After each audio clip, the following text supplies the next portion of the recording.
Good morning class 10 students.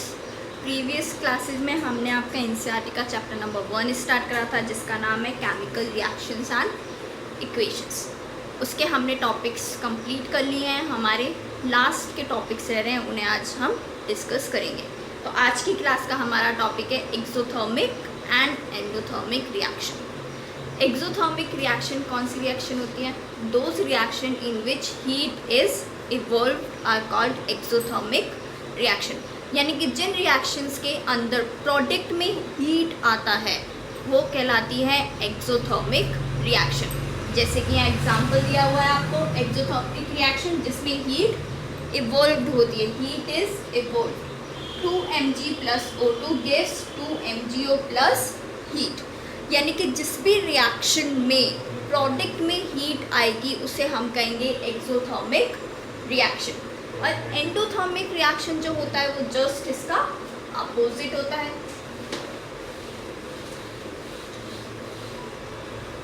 Okay, endothermic reaction हम पढ़ते हैं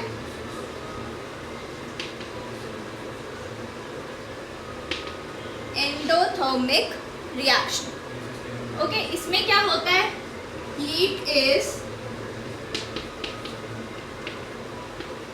इन्वॉल्व। ठीक है, हीट जो होती है वो इन्वॉल्व होती है, या फिर हम लिख सकते हैं एब्जॉर्ब होती है। ठीक है, हम इसकी जगह एब्जॉर्ब्ड भी लिख सकते हैं।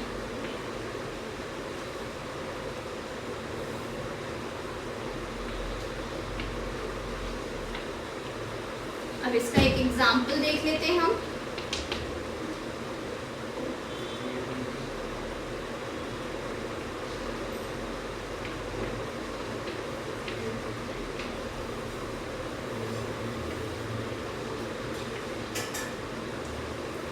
ठीक है, एब्जॉर्ब मतलब उन दोज रिएक्शन जिनके अंदर रिएक्टेंट में हीट प्रेजेंट होती है, उन रिएक्शंस को हम एंडोथर्मिक रिएक्शन कहते हैं। जैसे हमने ये रिएक्शन लिखी है, copper plus oxygen gives copper oxide.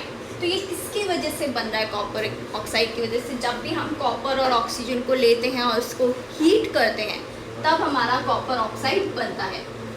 ये सिंबल जो होता है ये किसके लिए रिप्रेजेंट करा जाता है? हीट के लिए रिप्रेजेंट करा जाता है। ठीक है, जब भी हम कोई रिएक्शन करेंगे और उसमें रिएक्टेंट में अगर हीट आ रहा है, या तो एरो के ऊपर हीट आ रहा हो या यहाँ रिएक्टेंट में अगर हीट हो, तो उस रिएक्शन को हम कहते हैं एंडोथर्मिक रिएक्शन। ओके, अब हम आगे बढ़ते हैं। आगे है हमारा ऑक्सीडाइजिंग एजेंट।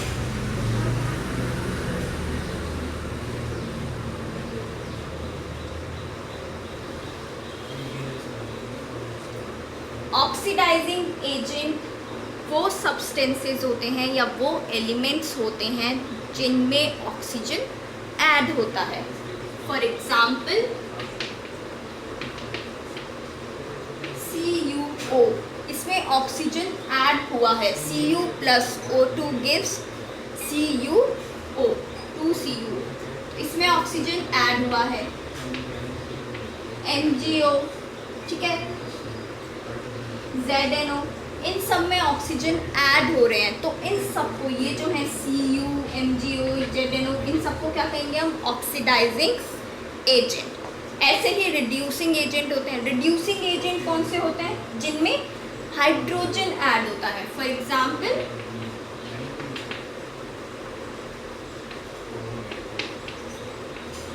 NaH, NH3, ये कौन से कहलाएंगे? रिड्यूसिंग एजेंट, क्योंकि इनमें क्या हुआ है? हाइड्रोजन ऐड हुआ है। इसमें सोडियम के साथ हाइड्रोजन ऐड हुआ है, इसमें नाइट्रोजन के साथ हाइड्रोजन ऐड हुआ है। तो इन्हें हम कहते हैं रिड्यूसिंग एजेंट। इन सबको कहते हैं हम oxidised agent and reducing agent. अब हमारा नेक्स्ट टॉपिक लेते हैं जो कि आपका एनसीईआरटी का लास्ट टॉपिक है, कोरोजन एंड रेंसिडिटी। ओके,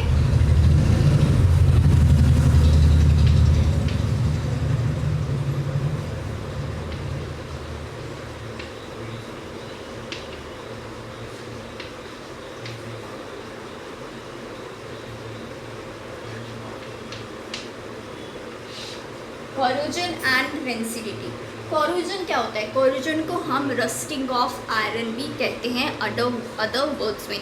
जैसे हम किसी भी आयरन के यूटेंसिल को अगर सनलाइट में रख देंगे, ऑक्सीजन में रख देंगे, तो वो क्या करेगा? सनलाइट के साथ रिएक्ट करेगा और उसे आयरन को पूरी तरह ख़राब कर देगा। उसे हम कहते हैं कोरोजन। आयरन की रस्टिंग, ठीक है, आयरन का ख़राब होना, उसे हम कहते हैं कोरोजन।